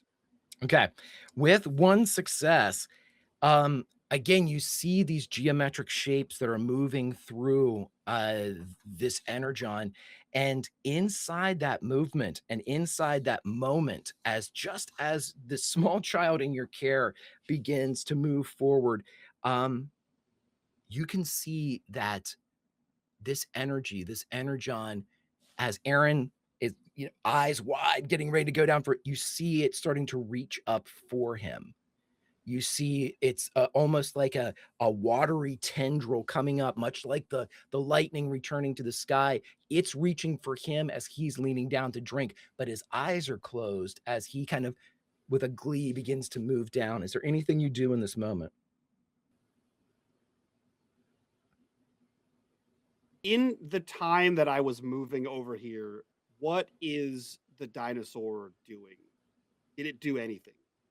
Oh, roll me to investigate. We'll kind of retcon this by about 10 seconds, but yeah. One success. Yeah, you would see that this thing is lapping it up. But at the same time, you can now see as you get closer, even though it's still pretty far away across this river of energon, you can see now that it's moving erratically. You can see that it has bits of spasming muscle across it just beneath the surface. It's not like its entire frame is, kind of being jerked around at the different joints. But it does have what looks to be some type of spasming going on across its great frame. I think there's like as he sees that happening, and then he watches as like Aaron is leaning his head towards it. There's that like when you palm a kid's head and their arms can't reach you. I think he's like squatted down with the canteen, like cresting into the water, and he just sort of like puts his like palm on the forehead of Aaron. So if anything, he's like a dog that can't just can't reach the bowl, and he's preventing him from actually sinking his face into the water or the energon. And he kind of holds him up and just like shakes his head no, and then dunks the canteen. Roll me a force as soon as you dunk the canteen into the energon. One success. As soon as you try to capture some of this, it immediately punches out at you with a physical effect. One of those kind of tendrils comes up and knocks the canteen. You're able to pull yourself away from what would be the attack, and it hits your canteen. It only knocks it about 4 or 5 feet behind you, but it punches away that container. it definitely was a defensive mechanism. You know, your tinker roll earlier would have definitely, this is a reaction. This is causality, you know, because you did this, it did that. And you can see that there are more of those geometric shapes starting to pool around you and Aaron, as if from the entirety of this running river of Energon, it's beginning to move and collect in front of the two of you. The person to your left, Shannon, says, it's not like water. It's like if you could distill a wish like you do bourbon. It's the genie in the bottle. It's the falling star. It's the moat of sand. Does that make sense? But is it safe? And will it help him? Because I'm pretty sure that's what Mitch's brain is assuming. You can see the figure turn to look at you, but again, even in this place with the amber light, there's enough shadow to cast like that Marlboro Man moment where the glow is kind of illuminating bits of his face beneath the brim of his hat. And in a way, you feel Dutch kind of bristle on the other side of you, because in a moment, you know, with the rough beard, this guy looks pretty cool for just a second, but he turns to look at you and he says, how dangerous is a wish? Pretty damn dangerous. Then it's pretty damn dangerous. Mitch, she kind of calls, not too loud, but enough to alert, hopefully. I don't think that's going to get whatever you're after. It's just like pops his head up from a bush. What do you mean? It's dangerous. Want to bring Aaron over here? Who's the hat? We haven't been properly introduced yet. He puts the cigarette between his teeth and he turns and sticks out a large, rough hand and he says, Randall Flagg, pleasure to meet you. Oh, fuck. Shannon hesitates for a microsecond, but takes his hand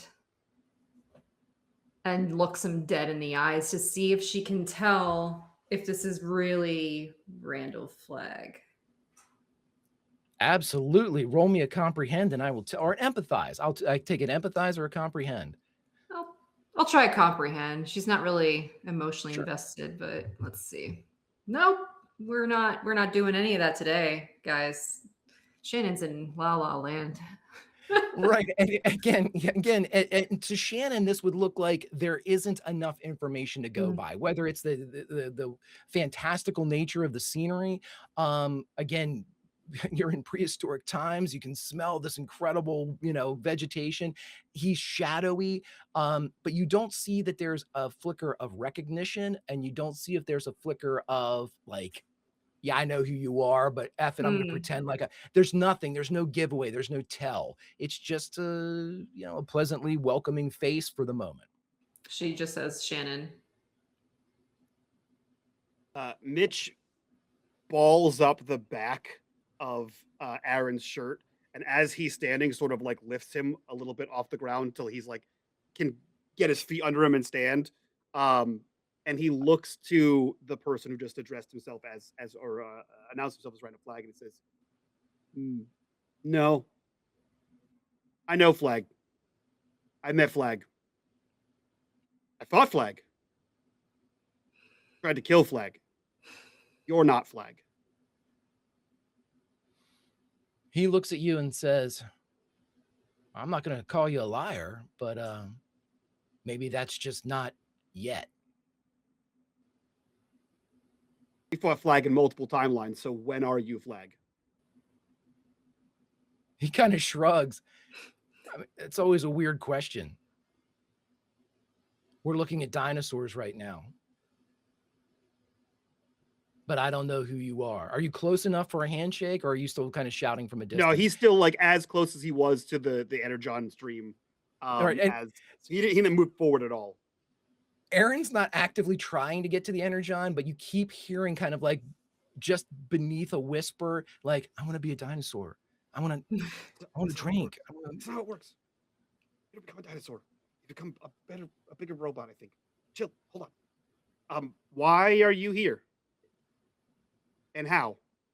He indicates the river of Energon.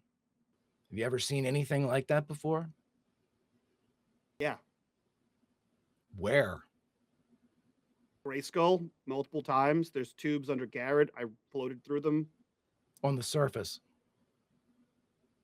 Oh, the shapes? No. Under the sky. And he's talking to Dutch and Shannon as much as he's talking to Mitch. You know, he's continuing to meet the eyesight of everybody there. Have you ever seen it like a river? No, the loop piped it in from somewhere. Have you? He looks confused when you say that word, but kind of makes a note of it. I've never seen this before. Do you know what this shit is? The Energon? No. This is creation. Tomato. There's no place in anywhere that has this. I mean, Cybertron was pretty. It's the creation of Cybertron. Okay, but what? Oh, but why? Why are we here? What is? Why are you here? Again, he indicates the river. I'm here to figure out why this is here, what this place is going to be. Where are you from? He looks at the dinosaur, sort of shrugs and goes, "The future." How far? What is this place? Again, glancing back at the Stegosaurus, he goes, I don't know, a couple million? Is there a town or anything close to it? You're in it. What's its name? Garrett. And when he says the word Garrett, it echoes through the entire space. Garrett, as it just... And for a moment, neither of you can move as we zip back out of the ribbon and into a mausoleum. And inside the mausoleum,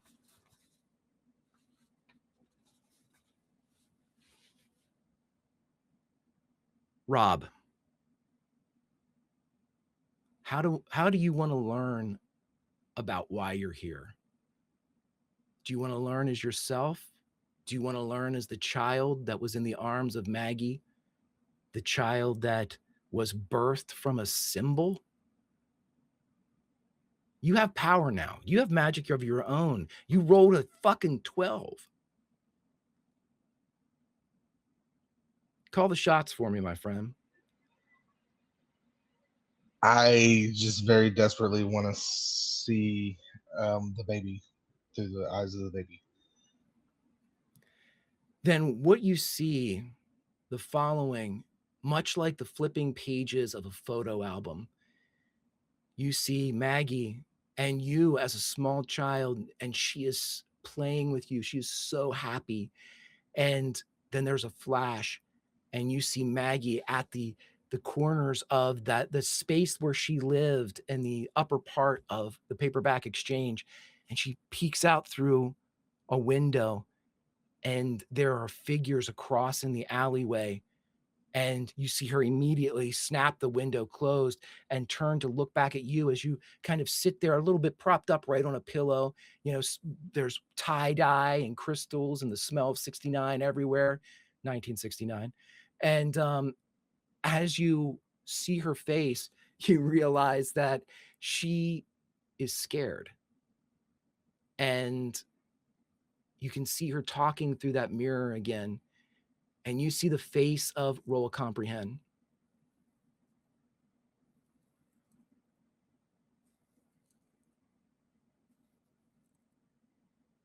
Whoo! I'm not going to ask you to roll anymore. You see I know the everything. face. Yeah.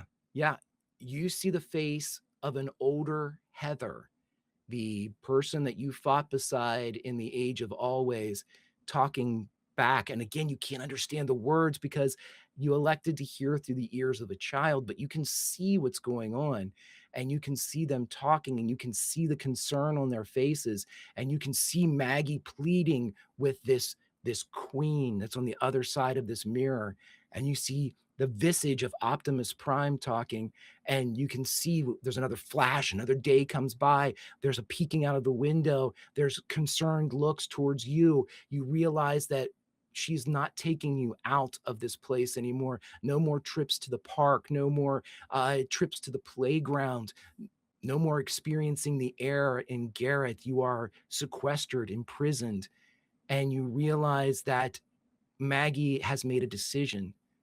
And with this mirror, a larger portal opens, and you see, kind of ushered in through conveyor belts, two naked forms, one a man, one a woman. And they are brought in, and you see Maggie kind of stand them up and dress them in clothing that she had purchased for them. And you recognize the faces of your parents, the ones that would sit in your living room all the time. And as robotically as you can picture, they bend down, pick you up with all of the emotion of a robot, put you in their arms, and as Maggie is just bawling her eyes out, they walk across Garrett into your family home. They put you in a crib, and there they sit, guarding but never loving Robot. And as this progresses, you can see yourself again as a child, but now you feel sick. You feel like there's something in your chest. You can feel the symptoms of this illness. You can feel yourself dying. And as you struggle with this, everybody go over and cue up a little Wonder Boy, if you would. Maggie appears, and your parents, again, just caretakers, little more than robots and appliances themselves. Maggie storms in. She sees the state that you're in, and you see her rush you back to the paperback exchange, and you see her call forth the magic of that mirror, and you can see her conversing with the face of Optimus Prime, and you can see the large eye of Optimus kind of fill the entire mirror as he looks and kind of examines you. And there's a conversation. There are notes that are exchanged between the two, and a day later, as you can feel yourself dying in this form, you see Maggie construct a portal in the side of the wall, the same wall that she exited from, that you just saw her when her spirit climbed from Pennywise and left to points unknown. She opens up a portal, and on the other side, you can see Optimus Prime looking exactly like he does in the comic book, standing there massive, and you see this hand, this large blue metallic hand, reach right up to the edge of the portal. And Maggie, who is concentrating to keep her side open, has one of your parents move you into the hand of Optimus Prime. He takes you, and as the portal remains open on this side, you can see a device, a large space bridge, if you will, that is powering this side of the portal open. And on the other side, you can see Maggie as she is sweating, trying to hold this thing open, and you can see her scream, and can't hear it, but you can make out the word hurry. And let's go down to 6, everybody. That seems more appropriate right now. And as Optimus has you in his hand, he begins to run. And you see this, as a child, this fantastical world around you, as there are lasers and explosions, and this massive robot out of pop culture and lore is carrying you through the streets of Cybertron. He takes you deep into the bowels of this planet, and there is a golden light that is produced from this emission, this beam from nowhere, this flame, an eternal one that powers the very planet that you run through. And he takes his hand and he puts you entirely into this beam. And as you can hear his own metal heating up and blistering, you can hear him making very human sounds of pain. You feel yourself healing. And as soon as whatever this sickness was that has left you, he begins to run back. But you can feel his body shuddering as something is attacking him. Glimpses between these fingers that are now acting as a protective cage. You can see other creatures much like him attacking him, shooting him. You can see pieces of him fly past you, your field of vision. And in the last, as this charge of Optimus Prime ends, his fingers open up, revealing you to the portal with Maggie on the other side. One of the robot parents that have protected you in their emotionless fashion reaches for your infant frame. They take you through the portal, and as Optimus looks, you see a blast hit him from behind as sparks fly over his shoulders. Maggie cries out in pain and tries to reach for him, but the portal begins to close, and you hear Optimus, the first words that you ever understand. You hear him say, "Until the day, until all are one." And he hands you back into the world that you will inhabit, as you have become the protector in spell, in science, in wish of Garrett.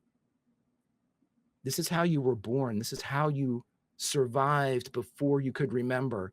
And it is in that tale and it is in that moment that you realize beyond a shadow of a doubt, with a 5 fucking comprehend and a 12 initial roll, that you are not from this place, but there is no being, living or dead, that is closer associated with Garrett. You are its protector. The spell that was meant to shield this place is you. The veil that came later was a backup plan. And in this moment, the last of the primes, standing in a mausoleum of a dead family in Garrett, you understand that your true worth has always been with you. It wasn't Optimus Prime. It wasn't Maggie. It was Garrett. Because this is your home. And by God, no one's going to fuck with it. And friends, that's where we'll put a pause in this session, because this is a two-parter. As we end Atari Midnight with our season finale, episode 12, The Mitches 3. Fuck. Okay. Okay. Kendall, you survived. You made it. I'm alive and better. You did it. You are alive because Jerry pulled you into a fucking mausoleum. Thanks, Jer. Mike, you pet that dog. It's a good day. Yeah, I pet that dog. You should see my notes, man. I'm freaking out. That was that. Is it just dog heart? Not anymore, but that's what it was at first. Yeah. I just knew the whole time Greg was talking that your room sounded like a drum kit going off. Just shit. All right, that is it for episode 11, prime time. You heard Greg. Episode 12, The Mitches 3, coming not next week, in just 2 short days. Yeah, Thursday. 46 hours. Yeah. Tuesday at 8 p.m. Eastern, here on this same bat channel, same bat time. That being said, let's go around, do our outros, get the hell out of here so we can do the after show. If you guys want access to this after show to hear our thoughts, our stars, our wishes, our thoughts on the episode, what we think the plot's going to be, join us over on our Patreon. Link in the description down below. While you're down there, click on that Discord link. Join us in the Discord. Be a part of the community. Be a part of the conversation. We'll start with the namesake of the episode this time. So, Kendall, who are you? Where can we find you on the internet, and what are you up to? Hey, I'm Kendall. You can find me on my OnlyFans. No, I'm kidding. Say OnlyFans? Yeah, dude, that's still a thing, right? Yeah, you can find me here, or once a month on YouTube with a few other friends. Always bloody and dustfall. It's a good time. Yeah, check that out. It's a good time. It's a good time. Last week's episode, Mike, who are you? Where can we find you? Et cetera, et cetera. I'm Mike Rhino. Don't find me. Meta, the previous week, who are you, where can we find you, etc.? You can find me here. That's it. I got nothing else. Perfect. And Bitters, same questions. Mr. Bitters, you can find me in the Mausoleum. That's true. Hopefully you can get out of that. And last but not least, Greg, who are you, where can we find you, and what, pray tell, are you up to? Hi, everybody. My name is Greg. I'm Warp Reactor over on YouTube if you ever want to watch any sci-fi reaction videos. But to hell with that, I'll see you in 46 hours as we end this season of Atari Midnight Wasted Years with the conclusion of Rob's tales and the abilities that he will now glean from those incredible roles. And of course, the Mitches 3. I'm so nervous. That's it for us, guys. We'll see you next time. So for all of us to you guys, bye.